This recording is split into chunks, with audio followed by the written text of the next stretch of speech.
Hi Tom, thanks for watching. This is just a quick look how Google views and ranks your website in the search results. By understanding how the program works, we can increase the traffic to your site by getting it up on the first page, so that way you're the first click and the first call whenever anybody's searching in your area. So I've got your website pulled up here. Not really sure what's going on because we've got some dead space and then I can see the site map. We've also got some either broken pictures or links down here. However, as far as Google is concerned, when it's going to rank your website, it's going to use two different factors. The first is the content. It's going to come in and count all the words and text on the page.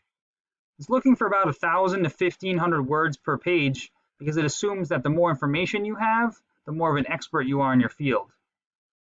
Now, while it's counting, it's also looking for keywords, which would be any kind of word or phrase that people would type into search, which is usually going to be any kind of service you offer and then the area that you offer it in.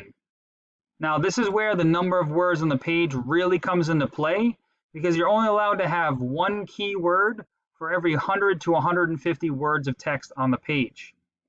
Now, the second way that Google is going to rank your website is based on its authority, which is basically a popularity contest. The way to create authority is two ways. One is getting what we call citations. Those are anytime that your name, address, and phone number are listed in an online directory. Those directories include Yelp, Yellow Pages, Better Business Bureau. They're usually free. It just takes some time to find them, register, and then input the information exactly as it's shown in Google. The second way to build authority is through what's called a backlink, which is another website that links or refers back to yours.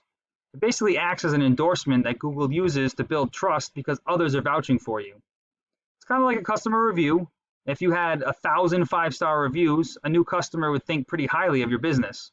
Google is doing the same thing, except it's using other websites. So to see how this determines where your website ranks, if we go back to our search, the first thing you're going to see pop up is what's called the map pack. This is actually a pretty important area to try to get into because anywhere from 40 to 60% of people will actually just click on one of these top 3 listings.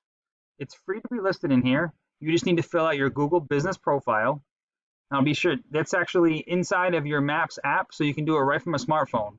When you're doing that, you just want to fill out as many of the fields as possible, including the services you offer, the areas you offer it in, even your hours of operation.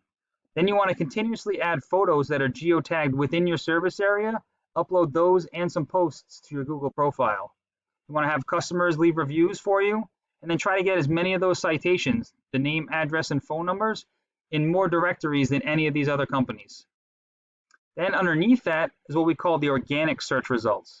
This is where the higher the authority or the more trust Google has in your website, the higher up you're going to rank. So to demonstrate this, I put your website into this tool that I use, and it shows me all the information that Google finds when it crawls your site based on the content and the authority.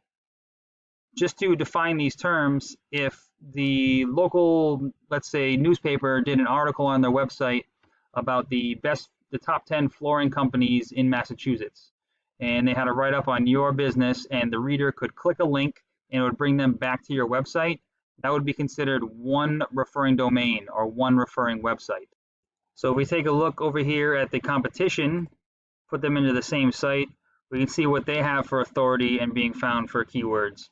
So there isn't a huge difference here, but something to note is it's not just the quantity of these links, it's also the quality. They have to be relevant to your industry. So for instance, if we had Pizza Hut referring back to you, Google understands that you're in the flooring business, you're not making pizzas, so that would not add any strength or authority to your site. Now, if we check out the keywords, these are all the keywords and phrases that are being found on your site that people are typing into Google search. And this is the volume, the number of times per month that they're being searched.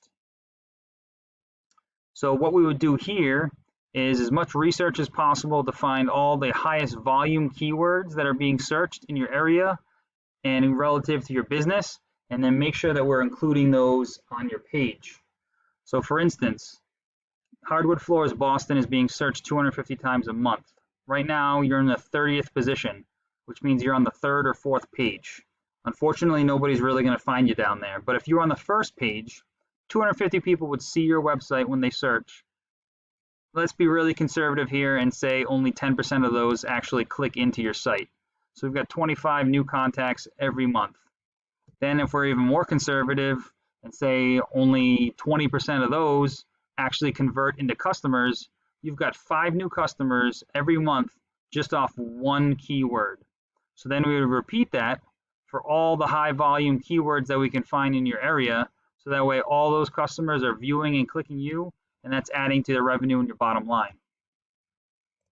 Now, I hope this information was helpful and it allows you to scale some of your online presence over the competition. Please feel free to reach out if you have any questions or you'd like me to go into any further details.